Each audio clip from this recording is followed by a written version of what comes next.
Welcome to dedicated home making. ఈ వీడియోలో కచోరీలు ఎలా చేయాలో చూద్దాము. దీనికి హాఫ్ కప్ పెసరపప్పు శుభ్రంగా కడుక్కొని ఒక 2 అవర్స్ దాకా మంచిగా నానబెట్టుకోవాలి. 2 అవర్స్ నానబెట్టిన తర్వాత పప్పు నానిందో లేదో ఒకసారి చెక్ చేస్తామండి. మంచిగా నానిపోయింది. ఇప్పుడు వాటర్ అంతా డ్రైన్ చేసి మొత్తం మిక్సీ జార్లో వేసుకొని బరకగా దరదర ఉండేటట్టు గ్రైండ్ చేసుకోవాలండి. మొత్తం సాఫ్ట్గా గ్రైండ్ చేసుకోకూడదు. అది గింజ గింజ ఉండేటట్టు గ్రైండ్ చేసుకోవాలి. ఈ విధంగా గ్రైండ్ చేసుకొని పక్కన పెట్టుకోవాలి.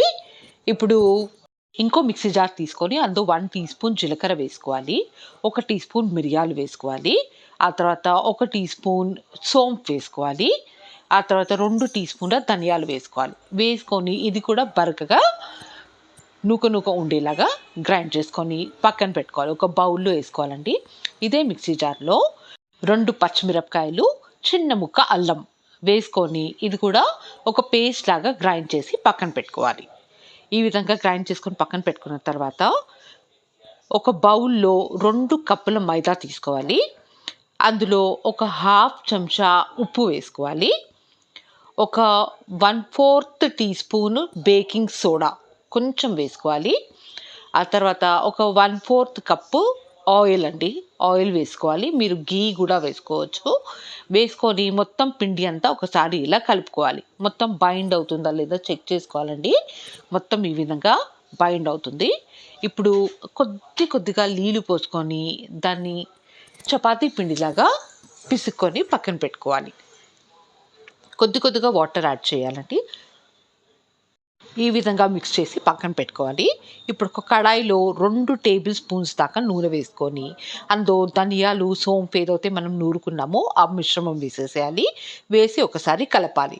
కలిపిన తర్వాత ఇందులో పచ్చిమిర్చి ఇంకా అల్లం ఏదైతే మనం నూరుకున్నామో అది కూడా వేసి ఇంకోసారి లో ఫ్లేమ్లో పెట్టి మంచిగా కలపాలి.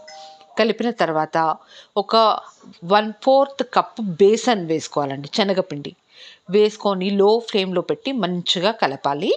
ఈ విధంగా మిక్స్ చేసుకున్న తర్వాత అందులో ఒక హాఫ్ స్పూన్ పసుపు వేసుకోవాలండి.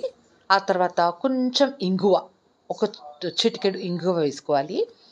2 టీ స్పూన్ల కారం వేసుకోవాలి. వేసుకొని లో ఫ్లేమ్లో పెట్టి మంచిగా కలుపుకోవాలి. ఈ విధంగా మిక్స్ చేసుకున్న తర్వాత మనం ఏదైతే నూరుకొని పెట్టుకున్నాం కదండి పెసరపప్పు, ఆ పెసరపప్పు మొత్తం కూడా ఇందులో యాడ్ చేసేసేయాలి. యాడ్ చేసి మొత్తం మసాలాలు పెసరపప్పు కలిసేలాగా లో ఫ్లేమ్లో పెట్టి మంచిగా మిక్స్ చేసుకోవాలి. మొత్తం అంతా కూడా మిక్స్ చేసుకోవాలి. ఈ విధంగా స్టఫింగ్ అన్నది రెడీ అయిపోయిందండి. ఇప్పుడు దీంట్లో కొంచెం ఒక టీ స్పూన్ చాట్ మసాలా వేసుకోవాలి. 1 టీ స్పూన్ చాట్ మసాలా వేసుకొని 1 టీ స్పూన్ ఉప్పు వేసుకోవాలి.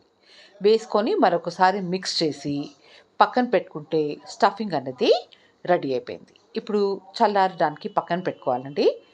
ఇప్పుడు మనం పిండి ఏదైతే రెడీ చేసుకున్నామో రెడీ అయిపోయింది. ఇప్పుడు చిన్న ఉండలుగా చేసి పిండిని డివైడ్ చేసి ఒక ప్లేట్లో పక్కన పెట్టుకోవాలి. పిండిని ఈ విధంగా రోల్ చేసి ఒక కటోరీ షేప్లో చేయాలండి. దాంట్లో మనం స్టఫింగ్ చేయాలి కదా, ఈ విధంగా మెత్తగా దాన్ని ఈవెన్గా స్ప్రెడ్ చేస్తూ ఒక కటోరీ లాగా చేసుకోవాలి. చేసుకొని మనం ఏదైతే స్టఫింగ్ ప్రిపేర్ చేసుకున్నామో పెసరపప్పు స్టఫింగ్ అనేది ఒక 2 టీ స్పూన్లు అందులో స్టఫింగ్ వేసి ఈ విధంగా మొత్తం క్లోజ్ చేసుకోవాలి. పైనుంచి ఈ విధంగా మొత్తము దాని స్టఫింగ్ అన్నది బయటికి రాకుండా మంచిగా ఈ విధంగా క్లోజ్ చేసుకోవాలి. క్లోజ్ చేసుకొని ఈ విధంగా ఒక పూరీలాగా దాన్ని ఒత్తుకోవాలండి.